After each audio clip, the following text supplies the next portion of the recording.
time for the insane, the honest, and the profane with your host, Brandon Combs.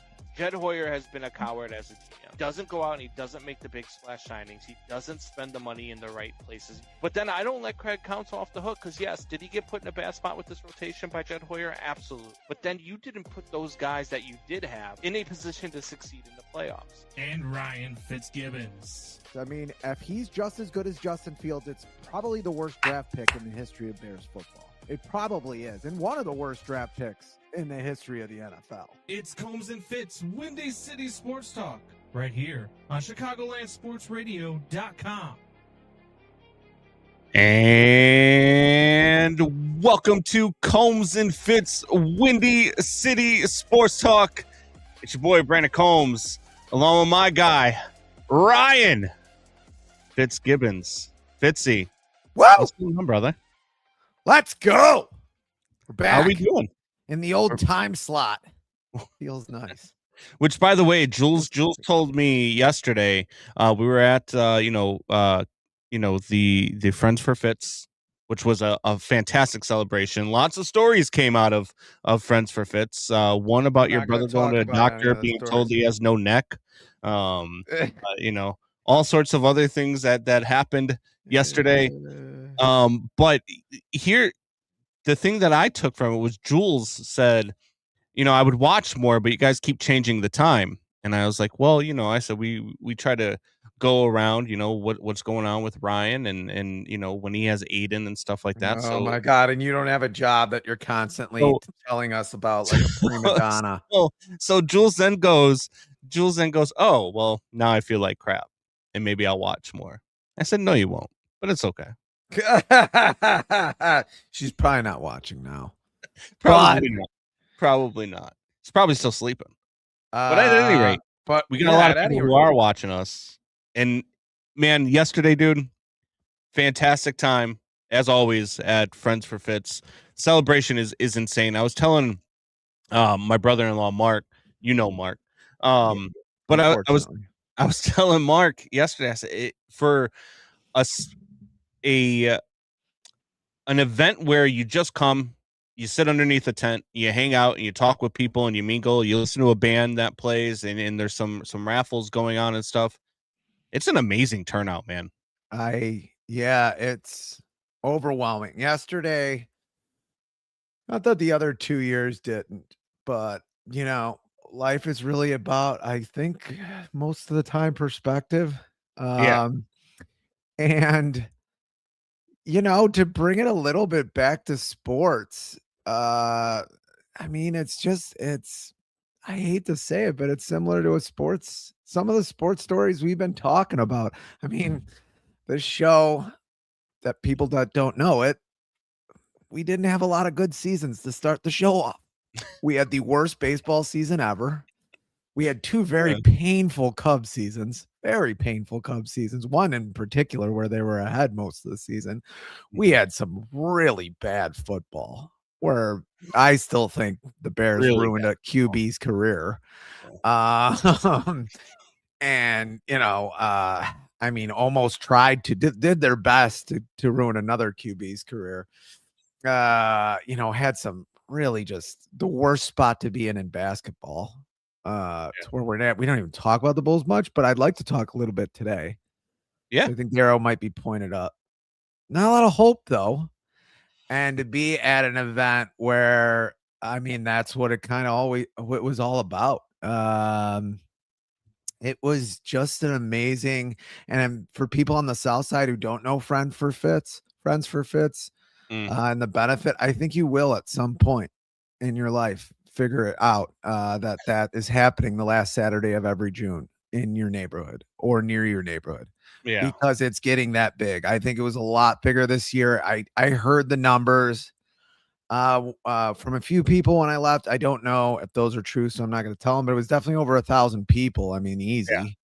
Oh yeah. And if you knew the guy who the event was inspired by and sitting under a tent and listening to music and talking would be exactly how he would want to spend his Saturday afternoon in the middle of summer. So Yeah. It was just a cool event, and it's already helped over 15 families, I think it is. I think it's going to get in. I think we're getting into the 20s after that. And just like all the people, and even I mean, bring it back to sports again, all the sports conversations you just naturally have with Southsiders. Yeah. What else are you going to talk about? We're in fact flat prairie land here, and it's cold 6 months out of the year. I mean, what else we got going on? You're not going hiking in the mountains. And it's not nice, 10 months out of the year. But yeah, I mean, it's sincerely like, it's one of the most amazing things that's ever happened to me. It's just it's so rare. You usually get those worst seasons ever. Yeah. You usually get those where your quarterback gets ruined.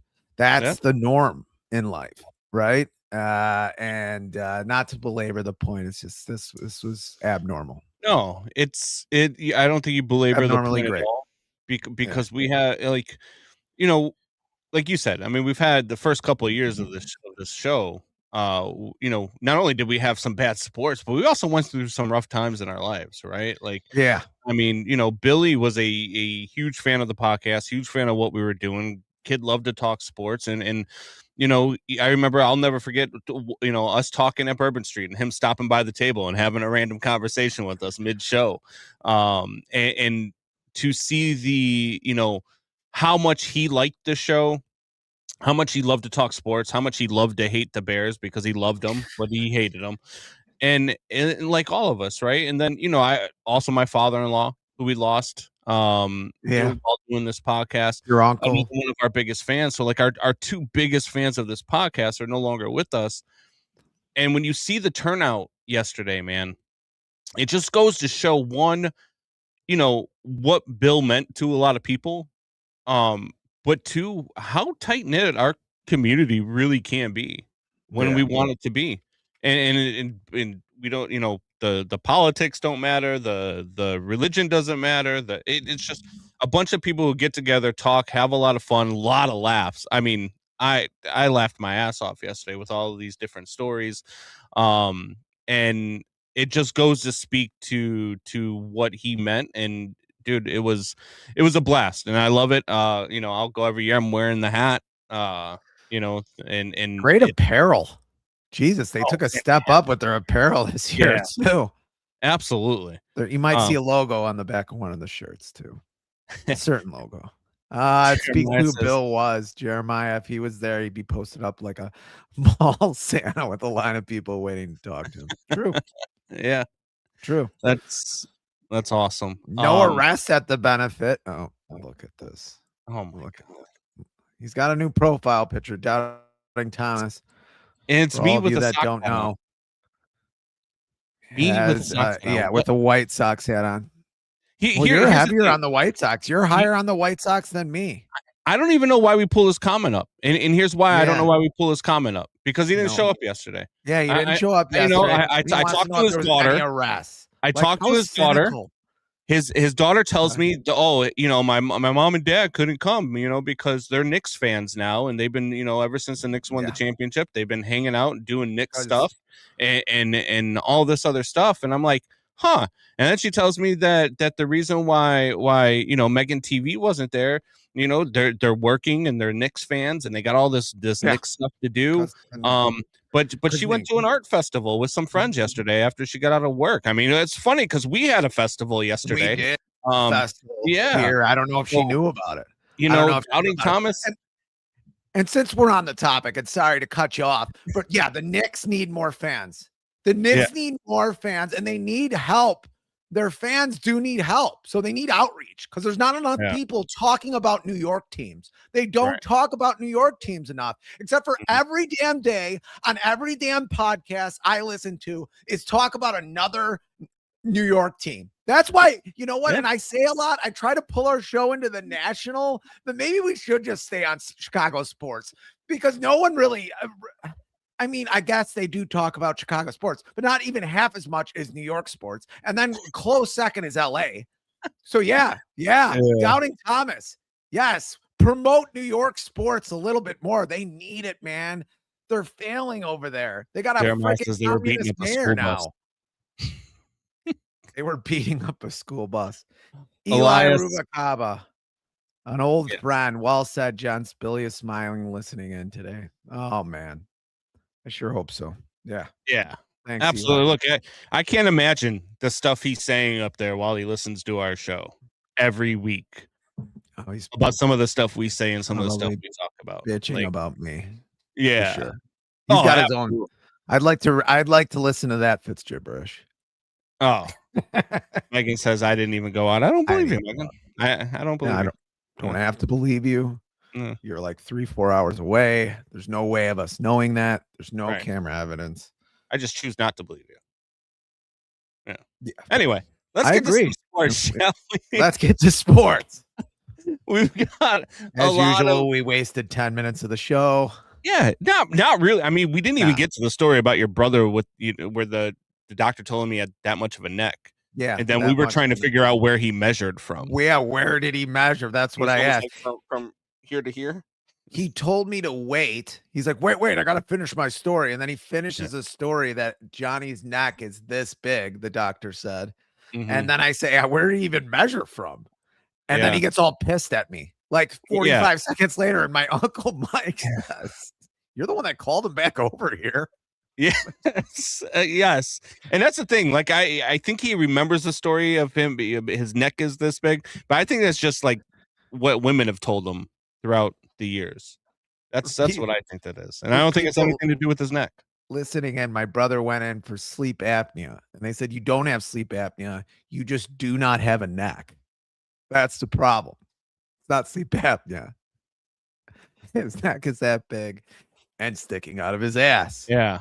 He's not here to defend himself yet because he is not awake to take his morning dookie yet. Yeah, so he hasn't taken his cock as yet. Which he admitted to us I am on the shitter when I'm listening to your show. Well, yes. Like we know. We've already said it.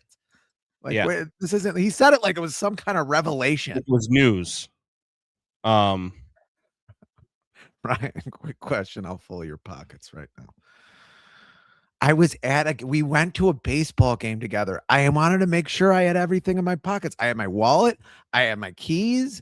I had, my headphones just in case I wanted to listen to a little music. Mike Fitz, where were you yesterday at Fitz Fest? At Friends for Fitz Fest, Mike Fitz. How about that for a question?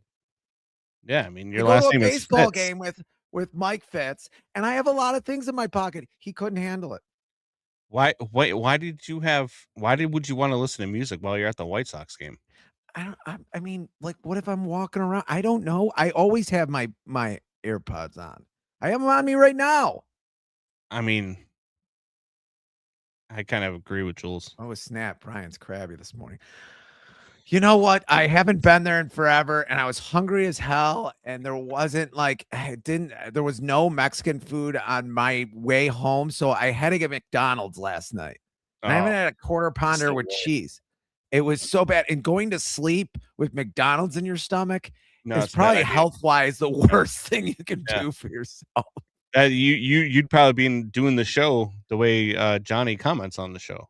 Is probably what you should be doing right now. Julianne is listening. She's watching.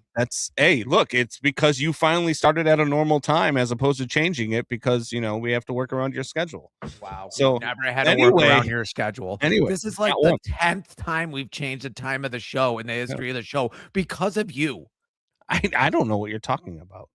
Why do we have to fight in front of people? Why are you embarrassing me? Mom and Dad are fighting again. At any rate, you can catch us now on YouTube now that I taught Fitzy how to do it. You can catch us on youtube.com/Combs and Fitz. So exciting. When I did it, my pulse quickened a little bit and it moved a little bit. I have to say. It moved. You know what I'm referring to. I run a restaurant in a town that celebrates 4th of July the weekend prior. I'd rather be. I know, buddy. I know. Being a manager of a restaurant in Evergreen? Evergreen Park? Is that where his restaurant's at? No, it's up in Mundelein.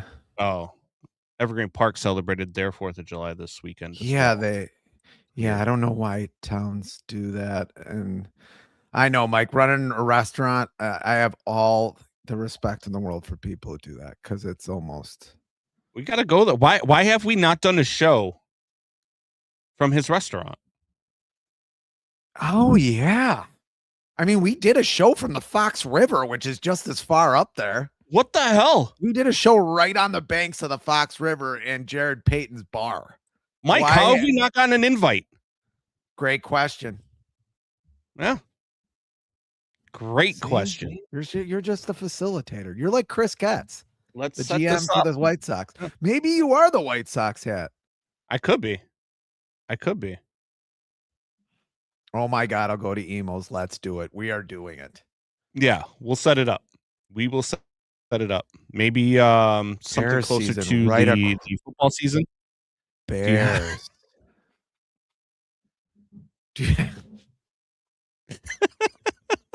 I mean, I am the Fitz and Combs and Fitz. I am the Fitz. You're not the Fitz. I am the Fitz. I am the Fitz. You know, when I was growing up, everyone called me Ryan. They called my cousin Fitz. They called everybody else Fitz. They called me Ryan. They didn't even consider me a Fitz. You know what? What's funny is when I say Fitz to my family and to Mark and all them, they think I'm talking about your brother, and I'm always talking about you. And because I call your brother John, and I call you Fitz. That story, the satisfaction in your face while you were telling that story, pisses me off. Pisses me off. Look, I recognize you as Fitz. I recognize your brother as Johnny. I don't recognize, you know what I mean? Or the terrorist. That's all I'm saying.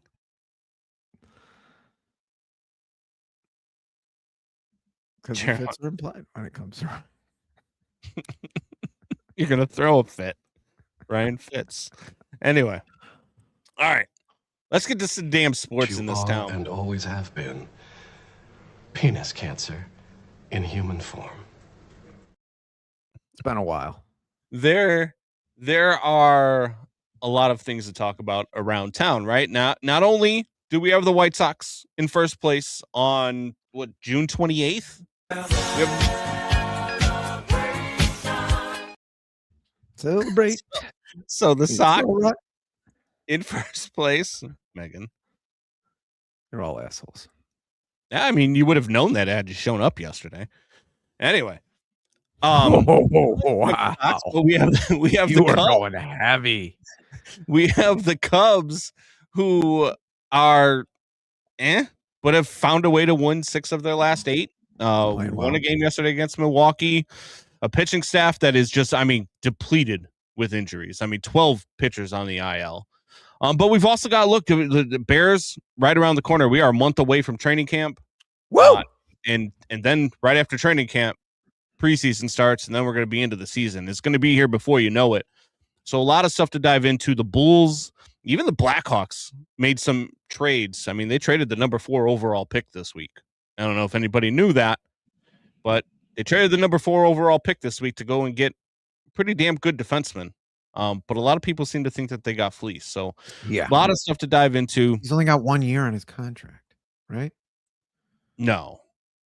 He had 1 year, but he's going to sign an extension. They don't do the deal if there's not an extension in place. Wow. Cubs got Kyle Tucker. It's true. For 1 year. Come on. But the Blackhawks are maybe not. Maybe Kyle Davis is not. I still stand by. I think the Cubs they got to be the number 1 organization right now. Maybe the Blackhawks are a shade better just because they did have a dynasty. So it's hard not to. You think the Cubs are the better organization in the city? I would think the Cubs. It's a bigger sport, but I would argue with you that the Cubs have the worst front office in the city. That might be right. Which is I can't crazy. Believe we're saying that. Yeah, I can't believe we're saying that. But it's. Look, we've talked about it before. True. We'll talk about it again. But the Cubs front office is an absolute joke. I don't know. Look, I guess we'll start there. I kind of wanted to start with White Sox because we were watching the game yesterday while we were at Friends for Fitz. But let's start with the Cubs real quick. Yeah, we can get in and out with the Cubs. This team with all of the injuries, I don't know what Jed Hoyer is going to do. I know there's a ton of rumors out there, but there's always a ton of rumors at this time of year. And Jed Hoyer never pulls the trigger. I don't know what would matter for this team at this juncture, right? Because unless you're going out and signing 5 new pitchers to make up for your rotation that is completely obliterated by injuries, unless you're going to sign 3 or 4 more relievers, which is completely decimated by injuries, and a big bat, I don't know what this team is capable of doing this year, and I don't trust that Jed Hoyer is going to pull the right triggers. I mean, he's made 2 moves this week because he needed bodies. He just needed warm bodies because there's nothing coming up from the minor league system that is going to come and save this ball club as far as innings and rotation and bullpen help, because he doesn't have anything in the minor leagues. So he goes out and gets 2 pitchers, both one with the relief pitcher with an ERA of over 7 and a starting pitcher with an ERA of over 6, who's, by the way, first pitch that he threw in a Cubs uniform yesterday went deep. Pitched against some really he did end up pitching all right. Longest outing of the season, actually. Went 6 innings, only gave up 2 runs. I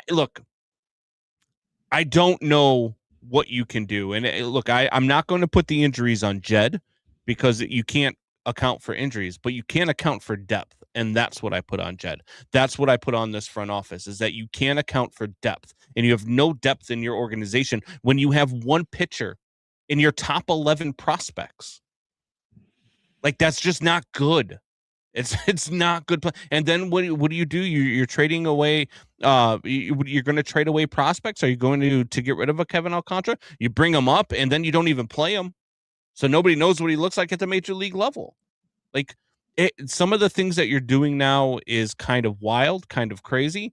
I don't know what this Cubs team is going to be. It's one of those where it's a day by day and you have to wait and see. They got Brandon Woodruff tonight in Milwaukee, or this afternoon, I believe, in Milwaukee.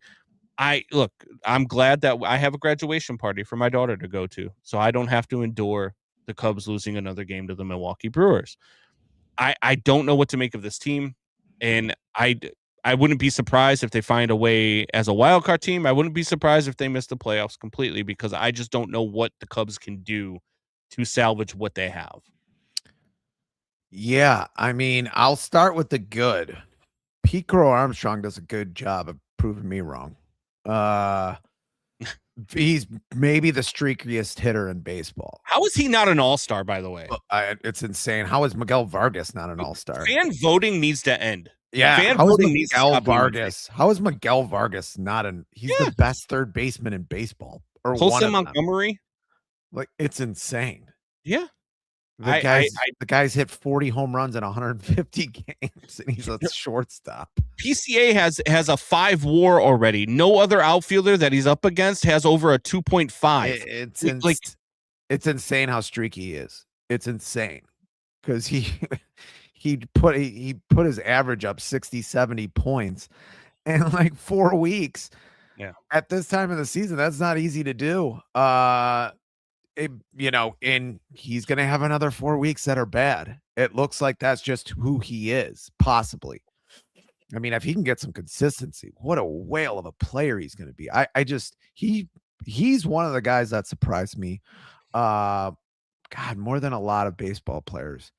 Maybe the way Montgomery's playing shortstop defensively has been a surprise this year. Just the Sox in general as a team have been a surprise. I mean, Jesus Christ, Tristan Peters in center field hit a grand slam home run.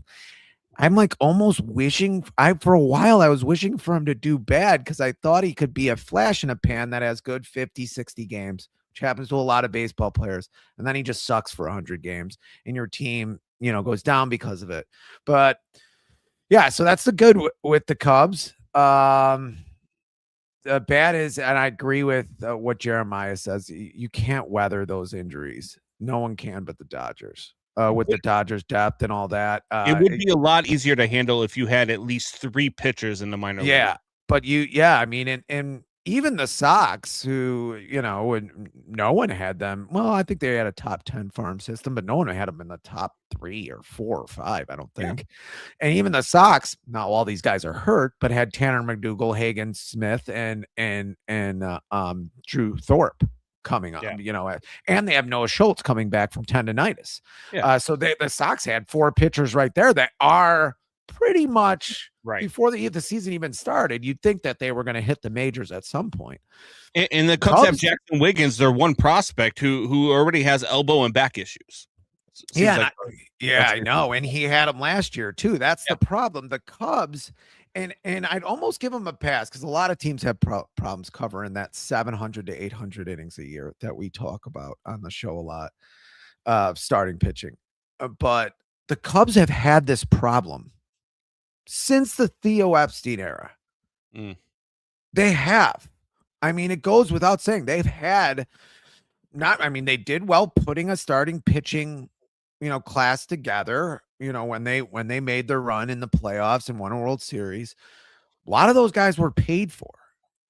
They've had a problem bringing guys up and having prospects that were pitchers in this league and that can fill those gaps when people get hurt. They've had that problem now for over a decade, and they still have that problem. You think they'd try to fix it, but their fixation is still on position players. I'm sorry. This is not a position player league anymore. And I'll go back to what Jeremiah said again, that this offense is so hot and cold that, hopefully they lock in October. It's just not that game anymore where you can just lock in October and maybe win a championship. It's not that game anymore. It is so pitching dominated now. It's a completely different game than it is in 2016. And I feel like Jed Hoyer is GMing in 2016 like Kenny Williams used to GM like it was the late 90s. Yeah. The only difference is Kenny Williams did that for 23 years. That's the thing. Like when you look at that team from 2016 and beyond, I mean, you're right. Like they just never developed pitching. Like that's kind of always been it was always a thing with Theo. Like that was a problem that they had in Boston as well. But like, I mean, hell, the one guy that they did have, they traded to the White Sox and Dylan Cease for Jose Quintana. Like, other than that, I mean, the next best pitcher that they've traded since then, I think, is Bailey Horn, who they also traded to the White Sox. Like they just have had no pitching, but that's a problem. Like that's a front office problem when you can't develop pitching, when you can't see why do you continue to draft shortstops? Why do you continue to draft second baseman? Why do you need pitching? Yeah. And you have to be able to develop it, and you have to be able to go and find it, because I'm telling you, like, great pitching you cannot find on the open market. You just can't. It's hard. Look at even Scooble. Detroit might not even trade him because they might want to have him for another 5-10 years if they have the money. They're going to trade him. I mean, I think they are, but I mean, they've certainly waited a while. I mean, pitching is a premium. It's more of a premium in this league than it has been in my lifetime. Let me ask you a question. And that's easy to say. Maybe in the 80s it was a bigger premium when I was 8. But if we're talking about coming in, us in our generation of baseball, this is as pitching premium of a league as it's ever been, and it's not close. And it's getting worse. What if the Sox could get Tarek Skubal? I don't know how that's going to happen. 3-team trade where Detroit doesn't know what's happening. No, but it's going to be a high price tag. But here's the thing. The price tag that I've heard for Skubal, if the White Sox were to get him, includes Murakami. Would you do it? The White Sox have proven without Murakami, and I know how good Murakami looks. They have proven while he's been out that they can win without him. And if you add Tarek Skubal to this pitching staff, why would Detroit want Murakami where he, only has 1 year left on his contract, and that Detroit team might have some trouble coming unless Detroit thinks that they can turn this around pretty quickly? And 2, I don't think the White Sox want to trade anybody because I don't think they know what they have with all their prospects yet. Unless there's some prospects that they know pretty well now. I don't know how that works. I just don't think they know their prospects as well to trade them away and know who's better than the other so that they can trade them away. I don't know. I don't know if they have good rankings. It depends what's happening in that room. That's why I don't think they're trading anybody. And that's why a trade looks better next year. But I think they make a move, but I think it's for a lower profile guy. I do think they make a move for a legitimate closer. I do think Aroldis Chapman is reachable for this team. Yeah, something like that. I do think that can happen. What is it, Aroldis Chapman 40? Yeah, but he's still. I mean, he's still throwing 100. Yeah. I mean, no, I'm not saying he's still good. I'm just saying there's no longevity there, so you can get him in a trade a lot easier. Yeah. Or you get a guy who's a setup guy, and maybe Grant Taylor is your closer. If you looked at Grant, it's a nuts that Grant Taylor isn't your closer. I'm guessing he is because he was basically closing out the game yesterday. I know it was 1-1 in the 9th when he came in, but his closing closer ERA is under 1. Sir Anthony's is over 4 or 5. Sir Anthony just looks better as a setup guy because you can bring in other guys when Sir Anthony's location isn't there because his location just hasn't been there this year. I think that's what they're moving towards, and then maybe you bring in the lefty Hudson if Sir Anthony can't throw strikes. Big Hud. I don't know. Would you trade anything to go and get a guy like Sandy Alcantara, who, I mean, has 1 year left? Joe Ryan, same thing, but he's in the division. And then Freddie Peralta. Those are the 3 guys, the biggest names that are out there rotation-wise that would be rental players. Would you be willing to give up a prospect? Like maybe one of your pitching prospects. I already have Freddie Peralta going to the Cubs. I just don't see why. Why? That's my thing now. With Jed, at this point, it's too late. Why would you do that now? Are you just done with Jed after this year? You just want them to fire Jed and get a new I've wanted them to fire Jed 2 years ago. Well, yeah. But it's just, to me, like, you go and get Freddie Peralta, who's a rental player now for a team. Like, what does Freddie Peralta, adding Freddie Peralta to what you have now without adding anything else, does Freddie Peralta change this season for you? I don't think so, because you still don't have the depth in relief. You still don't have the depth in the rotation, and you still have an offense that is hot and cold. You still don't have a big bat in your lineup. You still don't have those things. I just don't think What about Scooble? What about Scooble? Same thing. Why? Why would you trade anything right now to go get one pitcher? Because Scooble almost brought a team to the World Series all by himself last year. Now, unless you're telling me that they're getting 2 of those 3.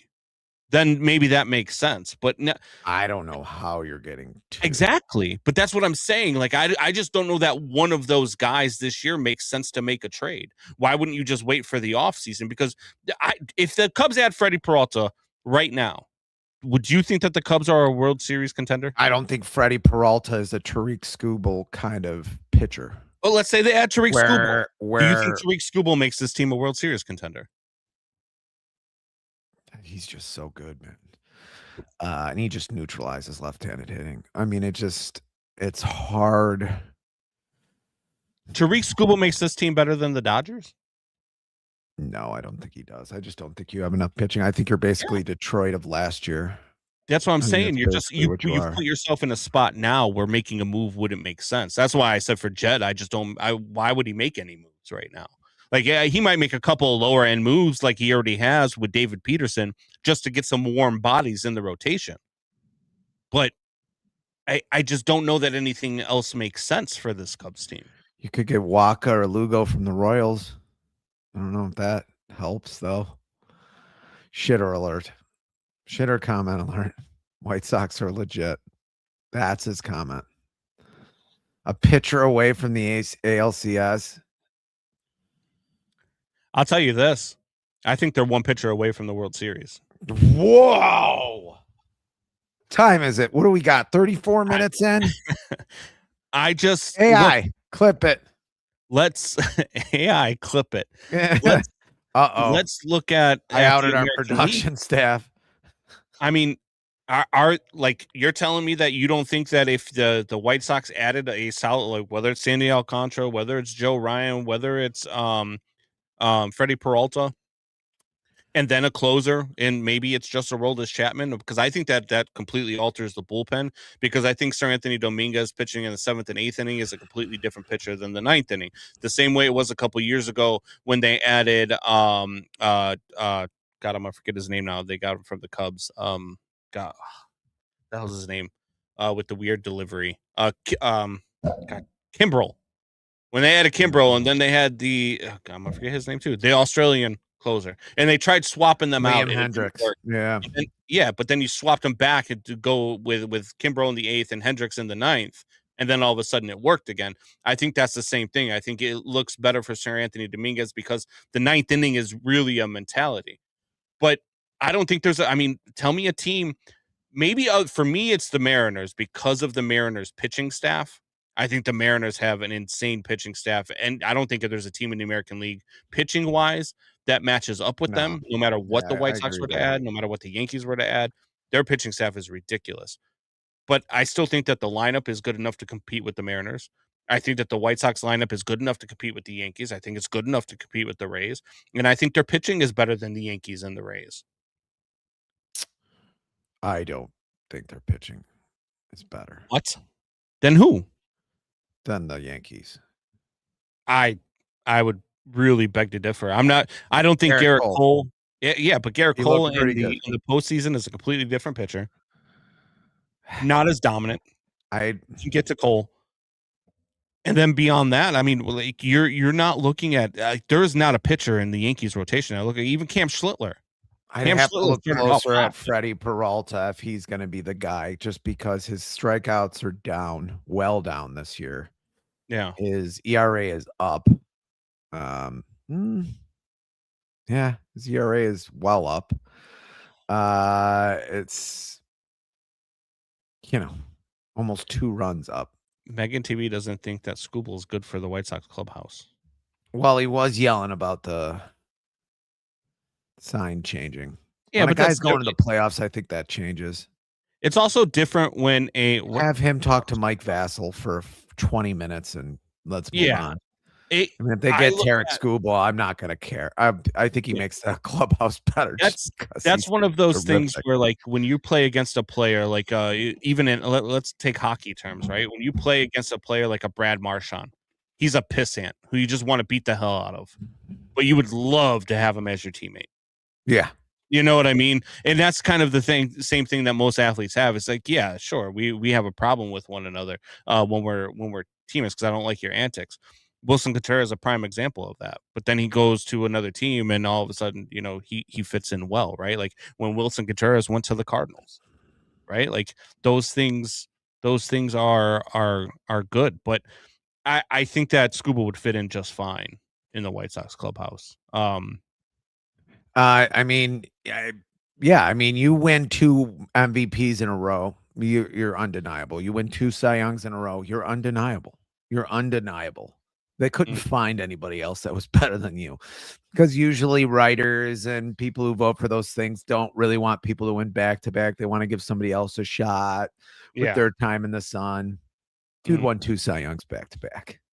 And just watch him pitch. He's a damn bulldog. I mean, this guy is just... Yeah, maybe I don't like when pitchers wear their emotions on the sleeve, but it works for some pitchers. It certainly worked for Chris Sale, and it certainly works for Scooble.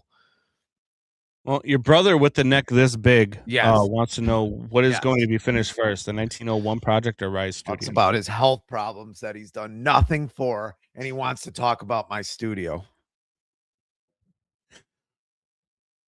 I mean, do you want to answer the question or you just want to move on? Construct a neck, and I'll construct a studio. I'm building a studio out here. I'm taking an advisement. I'm taking in a lot of angles on this one. I'm taking my time. This is like the White House ballroom. So yes, I am comparing myself to Donald Trump. This is the White House ballroom. I need time to put things together, but once I do, the security of this show and it'll be up leveled. The security, the professionalism of the show, the realism of this show. Like I told you before the show, I think I'm ready to call this a real broadcast. Yeah. I think I'm about ready to call it a real broadcast. I'm not there yet. I mean, you got a couple things I need you to do. You need me to do? I got a couple things I need you to brush up. What would that be, sir? I've got one thing. I mean, if you weren't, maybe don't be a mouthpiece for the Ricketts anymore. I think we could start there. First of all, a mouthpiece for the Ricketts. What are you talking about? I degrade this team every chance I get with the front office. Jed Hoyer. You say Jed Hoyer. You say Craig Counsell. Very little bit about the Ricketts. Look, we because I don't know what you want the Ricketts to do. What are you talking about? What have the Ricketts done? What have the Ricketts done? I don't know. In a couple of these big free agency years, I don't want the third best shortstop. So right, but I don't want the third best third baseman. So I don't want the fifth best pitcher. You believe that an owner who said go ahead and sign the Alex Bregman contract, do you think an owner who said go ahead and give PCA, give Nico the extensions, you think an owner who is approving all of these deals is just like holding you back? No, I think you have a GM that think he's the smartest man in the room and it's like, hey, sure, I could go get this guy, but you know what? Dansby Swanson's serviceable as an offensive player and he's the best glove out of all of them. Let's go get that guy. Because we're building a defensive team. We're so good defensively. That's not a Tom Ricketts problem. I'm sorry, but it's not. Then they go out and they get Shota Imanaga instead of the other. Yes. They get the lesser Jap. That is a GM problem. The Tom Ricketts is not out here scouting players. No owner scouts players. He is the one that's constantly talking about his finances, though. But because that's all he can talk about is the finances for the team. He doesn't scout. No owner scouts. He doesn't have to talk about the finances. He can say something else. Bregman a year late. Swanson was the pick because you wouldn't spend on higher players. But I disagree with that because you would spend on higher players. I mean, I think what you guys, I think when people talk about Ricketts not being willing to spend, I think that's false because they've been in the top 10 in payroll. I don't know how many years since 2015. They've been in the top 5 in payroll a bunch of those times. There was one point where they were as high as 2. He is willing to spend. But you have a GM who thinks he's the smartest guy in the room. I don't think that's an ownership not willing to spend. Well, they extended Jed Hoyer. Wants to build like he's the Oakland A's. They extended Jed Hoyer. Yes, that's a problem. Sure, that's a bad decision. I mean, I wouldn't have done that. I don't think anybody in baseball really would have done that. So, yeah, sure, if you want to talk about giving that extension, sure, that is on the Ricketts. I agree with that. But I don't think that they've pulled back on finances at all. They're constantly building around the stadium. They're constantly doing stuff for the team. Their payroll right now is the 8th highest in baseball. You look at baseball, right? And that's the other thing that I hate with fans. And we have this argument from time to time. Oh, you've got to spend money to win in this game. Really? Look, the Mets have the number 1 payroll in baseball, and look at where they're at. And the bottom 5 payrolls in baseball all have winning records. The bottom 5 payrolls in baseball all have winning records. For now. I think the Toronto Blue Jays are going to be okay. I think the Phillies are doing pretty well. I don't think the Texas Rangers were up there anymore. No. They dropped some contracts, but I think, some of those New York Yankees are there every year. I'm talking about sustainability. The teams that get the number 1 free agent instead of the number 3 free agent usually have sustainable success. I'm talking about sustainability. If you go to 10 playoffs, you're probably winning 1 or 2 World Series. Yes, I agree, but you have Boston does this too. I know Boston, has missed the playoffs a couple of times in the last few years. The Mets have done it the last couple of years, and look at where the Mets are. What have the Mets done in the last 3 seasons? I don't think anybody had the Mets being a powerhouse this season. I was up on the Mets. I will agree. The last 3 years were going to be powerhouses. I will agree, but sustainable success. Juan Soto. Sustainable success. Look at the Phillies. They get Bryce Harper. They get Schwarber. They get Zach Wheeler. They get these guys in here that were at the top. How many World Series did they win? They were pretty close a couple of years. At least they're making the playoffs every year. They're not like outside looking in. Right, I understand that, but what you're talking about with sustained success, I mean, you're talking about the Boston Red Sox. What have they been since their last World Series in 2018? Not much. The San Diego Padres, we know how they melt down every year. They're 7th in payroll. The Atlanta Braves probably have the most sustained success, but they can't stay healthy, and they're 8th in payroll. The Cubs are right behind them. They spent $3 million less than the Atlanta Braves this year. Like, the Cubs are right there in the payroll. And then you start talking about other teams. Look at the Milwaukee Brewers. Milwaukee Brewers, we can say, which I want to throw up in my mouth when I say it, have sustained success in the National League Central. They are in the bottom 20 in payroll every single year. It's about how you construct your organization. It's about how you develop talent, and it's about how you put together a roster. It's not the money you spend. Your GM has to be smart enough to put himself around. Don't extend him. Then don't extend him. I agree with you there. I think you're extending the guy that is cheap, so you can be cheap, and then put the blame on Jed Hoyer when it's all done. But here's my thing. I don't know how you call that 14th highest payroll. I don't know where Jeremiah is getting this, but the third most money earned, and the Ricketts said you can't spend that extra to get Bregman last year. How about that? Bregman, what was Bregman last year, guys? You're talking about an Alex Bregman who, yeah, sure, he had a great first half, but his second half was terrible. He would have fit right in with the Cubs because he had a lousy like every Cubs player. Yes, but he still would have been a big bat in the playoffs. No, really? Because he only had 4 home runs in the second half of last season. He wasn't a big bat. He still could get you a home run, maybe. So there's a lot of guys that could get you a home run, maybe. Seiya Suzuki. Seiya Suzuki has more power than Alex Bregman. They just weren't hitting in the playoffs. The reason why the Cubs didn't go further in the playoffs wasn't because of their lineup last year. It's because they failed to go get pitching. Milwaukee didn't make it super deep into the playoffs. They went to the NLCS. You didn't make it past there. No, they got swept. But also, the Cubs did not go and get the pitching. They didn't have one pitcher get beyond 5 innings. No, the Cubs starting pitching lost them that series. That first 2 games, It's over. 110%. It's very hard. You're not going to sweep a team after that. Especially that Cubs team isn't going to do that. You got to look at the whole thing. And I mean, sure, extending Jed, I think it's one, you don't want to do the search, you don't want to bring in somebody else, whatever the case is, but that was a problem. But spending money for the Ricketts, I don't think is the problem. Getting rid of Pete Alonso was a mistake for the Mets. I don't know if that was that much of a mistake, as in they had him last year with Juan Soto and they weren't good. Yeah, I don't think that was as big a mistake as why didn't any of these teams, pretty much all the teams we just mentioned, why didn't any of them get Murakami, who can play third too? Yeah. I mean, from what I hear, he's a pretty decent third baseman, at least, serviceable over there. Again, why did no one pick him up? That goes to a front office that can scout, better scouting, and willing to take a chance. And that's something that's been a problem for the Cubs. Boy, he would have been in that Cubs lineup.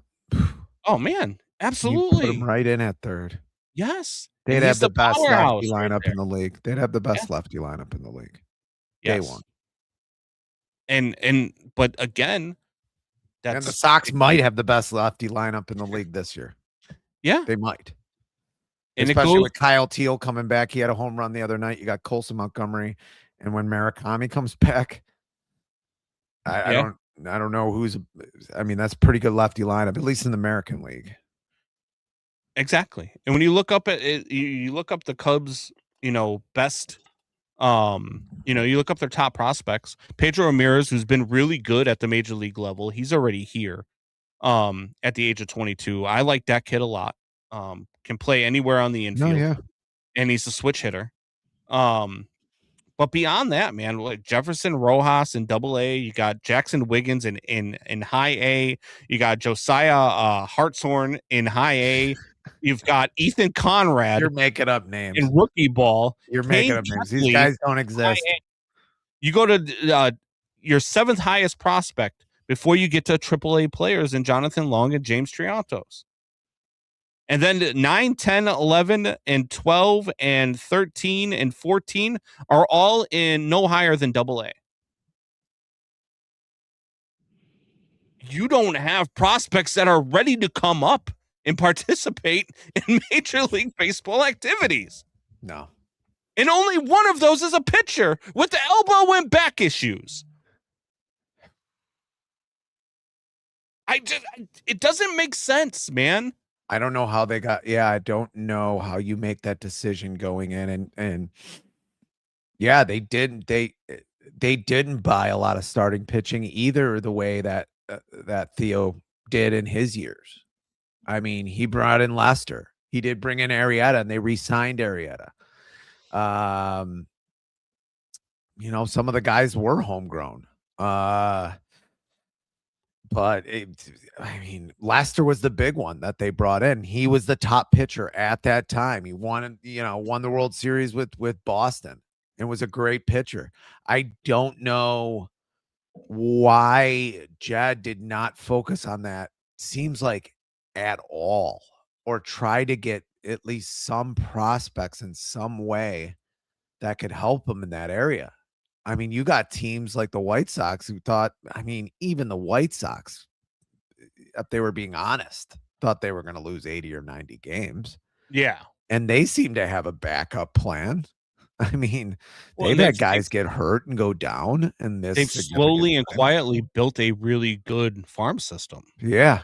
I mean, and again, that's just kudos. And I'm not going to sit here and tell you Chris Getz is the smartest GM in the world. No one is. I'm going to give him kudos to say that. Yeah, but I'm going to give him all the kudos in the world for surrounding himself with players, with people that can help him with his weaknesses, and that's what he's done. He's surrounded people that can help him develop talent. He's surrounded himself with people that can help him recognize talent. He's surrounded people that have been able to help him build an organization, which the White Sox and now all of a sudden become one of the better organizations in baseball. That's just it's crazy to say, right? That's one of the more improbable things I've seen in baseball. That just doesn't happen a lot. Where I mean, it really was the worst baseball organization I've ever seen. I mean, I don't know how you would even. In 2023 and 2024, we thought this team wasn't going to be good till 2030. Oh God, I mean, or ever again. I mean, was he going to sell the team, or they would move? I mean, at that point, I just thought for sure they were going to move. I thought there was no even chance. now, I get a Fitz gibberish on them moving, and everyone yelled at me. And I thought, you guys are nuts. They're moving. If you've got guys that get hurt, you've got guys that are ready to come up. Yeah, you've got Noah Schultz in the minors. You've got Hagen Smith in the minors. You've got people ready to come up. Gonzalez comes in for Murakami. Jacob Gonzalez comes in for Murakami, and he has a walk-off hit the other day. Braden Montgomery comes in when Jackson Profar gets hurt a couple of times in right field, and I think he's got the starting job at this point. Yeah, and you look at the White Sox too. That was the other thing with yesterday's walk-off. 7 walk-offs now this season by 7 different players. Crazy. That's, I mean, they're getting it from everywhere. They've got players that are continuing to come up. The problem with the Cubs, they don't have anybody in place. Now, I know you don't know how good the prospects are going to be when they come up to the major league level. That's why I've always say, like, when they traded some Double-A player, I can't remember, it was their 13th ranked prospect for David Peterson, and people are like, oh my God, you see what this guy's doing at Double-A? I'm like, I don't care what he's doing at Double-A. You need warm bodies in the rotation at the major league level. I don't care about Double-A players. So those guys are made to trade. but you have to have guys that are ready to come up. The Cubs don't have anybody ready to come up. They don't have anybody. I just named 3 pitchers that the White Sox could call in right now if they sustained an injury. The Cubs have nobody. I mean, you got to get desperate at some point. Doubting Thomas, on paper, the White Sox are too young. I don't think these boys can read. Look, I don't think that they're too young to be good. I think that they're too young to recognize they're not supposed to be this good yet. No, yeah. And you've got a bunch of guys, man, who are just, I mean, they're doing what Jed Hoyer talks about, outperforming projections. And this team is actually really good, and they're playing like a team that said, hey, look, we've got nothing to lose, boys.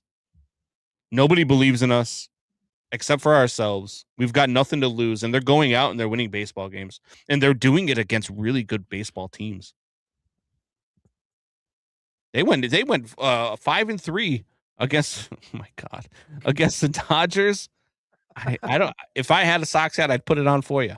You're telling me this doesn't take him. This takes him no time to do. He's like, I do it in no time. It's not like a big deal. Yeah, he definitely his profile picture in no time. Yeah, this is taking a little time. Yeah, that's why he couldn't come hang out yesterday. He was too busy taking care of his YouTube monitor. Yep.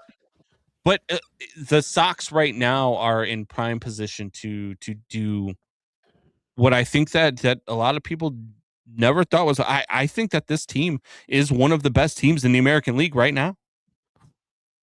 I really do. What's going on with you lately? I'm just being honest. They do. I will say that lineup does have a lot of different ways to beat you.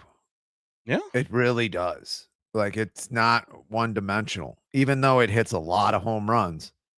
And I always think the home runs are going to stop happening. It's like Tristan Peters hit another home run. Like, this can't keep happening. This isn't sustainable. Sometimes you have those magical seasons, man. Especially in baseball. You do. And they have a lot of different looks in their lineup. They really do. I just don't think the starting pitching is good enough. I don't think the bullpen's good enough. I guess if they get 1 or 2 bullpen arms and Noah Schultz comes back and just locks it down, or they have one of these guys that we mentioned, Tanner McDougal or Hagen Smith. I don't think Drew Thorpe. I think he's 2 years he'll miss, which is insane to even think about. These guys in their arms lately with these pitchers. It's insane. But one of those guys maybe comes up and pitches in the pen. I don't know, or starts some games and is good for a 7-8 game clip. That's what they're gonna need. And I don't know. You get asked for more luck like that. I don't know if that's how it works. Yeah, I mean, look, you still got guys who are ready to come up, who were supposed to be ready this year, who are still 22 years old. And Noah Schultz and Hagen Smith, maybe those guys can come up in middle relief. Maybe those guys can come see some time and do some things for this White Sox bullpen. Like, you look at this team and they're just primed to keep doing what they're doing because they keep bringing up prospects who keep performing. They get hurt. Okay, next man up. Ben Peoples? How do I not know this guy? He's 25. Maybe that's yeah, okay. Ben Peoples, bring him up. Minor leagues in Charlotte, AAA. He's not even in their top 30 prospects. Yeah. I'm just looking at the still playing Luis Angel Hair Pasta Cunha. And he was slugging like 400, or his OPS was 400, like 450. I guess. I mean, he's got 42 strikeouts right now in 36 innings. Why have I never heard of this guy? Because it's Jeremiah, and it's like the most obscure Ben Peoples.